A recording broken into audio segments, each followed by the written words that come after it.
All around the world, public data is being actively stored through many different ways, and people every day are contributing to this information. Companies use this data to best cater to their clients, sell more products, and improve their methods of business. My name is Jaylene Lanzot, and I'll be taking you through my Google Sites website to show you about how impactful public data is, as well as how people interact with it and the main uses of this information. Public data is information that can be used to identify problems and create solutions in STEM fields. It can also be used in other business fields, such as marketing, advertising, sales, to best cater to their clients and improve the status of the company. One of the biggest benefits of public data is how accessible the information is for the use and advance of science, medicine, technology, and law. With public databases, access to helpful information becomes even more facilitated because they gather similar information into an index to allow for more precise data for that specific field. Such databases include the LexisNexis Public Records Database, which is used for law, and Google's Public Data Explorer. Each database has countless pieces of information used by professions of different fields. On the other hand, public data is not 100% secure, which can lead to problems of exposure of information and other negative uses. This is why it is so crucial to not only check the sites that one is giving their information to, but reading the terms and conditions about what the data is being given and used for. The information in this bar graph shown was taken from a public survey on Google Forms. To create the survey, I came up with specific questions and was able to choose how I wanted the answers to be formed on the Google's Forms application in Google Drive. When I sent out the link for people to answer the questions, my goal was to gauge the comparisons between male and females to see who believes how public data is impactful in their lives and in society. The results showed that the females in the study believed that public data has a greater impact in general, but both of these genders believe that the public data in society is greater than the impact of public data in their own lives. To continue our discussion about the impact of public data, it's crucial we go over how much of an effect public data has on society, the economy, and culture. This data has immensely changed the way people are able to access and use information, and thanks to this, many businesses are able to make more money by catering to the desires of their customers. They know more about their customers and potential customers by public posts on social media and cookies from their users' desktops. Furthermore, scientists can now look at databases of public data to see a widespread amount of information, such as symptoms and results about the millions of sicknesses, to help cure their patients with more knowledge on the specific illness. Culturally, public data has had a large impact by making it easier than ever to have answers to a complex question. Databases and search engines all have public data in published articles and journals that help with these questions. To get more input about usage of public data, I decided to interview my mother, Venus, who is the senior marketing consultant at MetLife Auto and Home.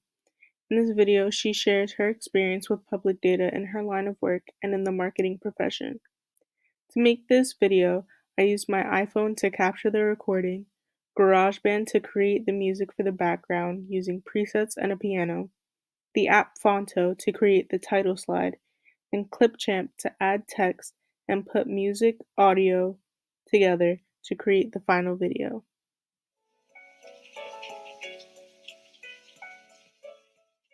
So, as a marketer, the impact of public data for me is that we can use all of that information to target specific products at you. So, when you self identify where you live, where you self identify where you work, all that information is being used to in advertising to target specific products that you match up with.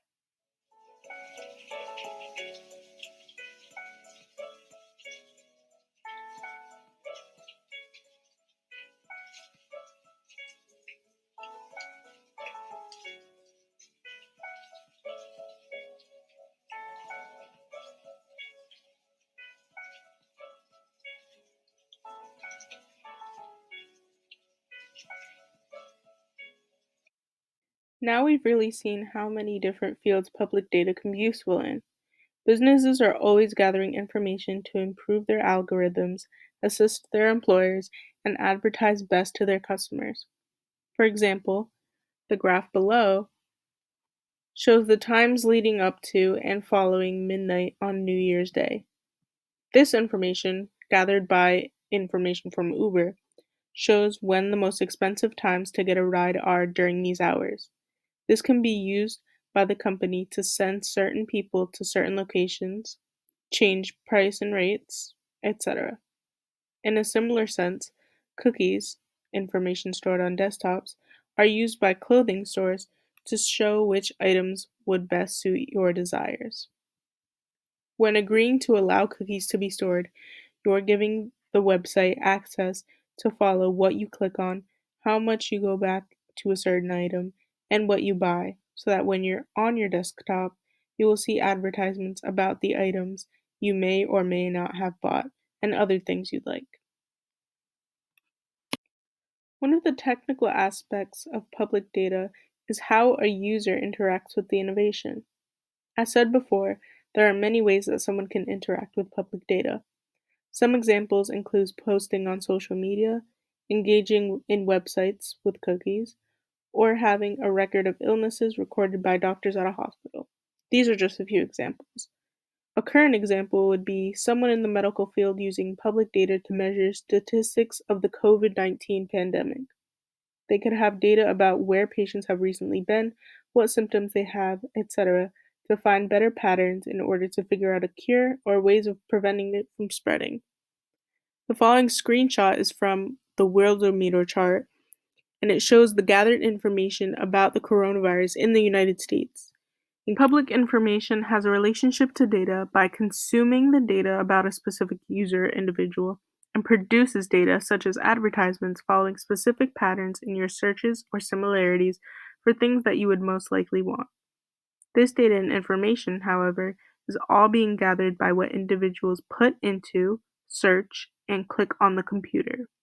This can be a multitude of types of information, such as location, demographics, interests, etc. Public data can seem a bit unprivate when it comes to storing information, and this can be quite a privacy concern. What you click on into the computer is being tracked, but what is more concerning is how much public shares about themselves on social media or any other public site. For example, if you post a photo on Instagram and tag your location, that is now publicly known. Corporations can use this information to advertise posts in that location, show travel information, or however it relates. As far as the big idea of computer innovation, public data incorporates the use of the internet in many different ways. An example being cookies stored in the desktop that track searches on certain domains and websites to track information about your desires, as discussed before. To create the website used in this video, I used an application on Google Drive called Google Sites, and it's different from HTML and CSS because there isn't that much coding involved when making the website itself. Although I did use coding to create this abstract right here and this image on the home page, but the rest of the website was text boxes and photos that didn't require me to code anything on the site. Here's a list of websites and articles from which I got my information, and the one that I used the most was from Harvard Business Review, and it discussed how the internet is collecting information about individuals' public data for our good, the public good, and how. For more information, please feel free to visit the website that I made, The Impact of Public Data.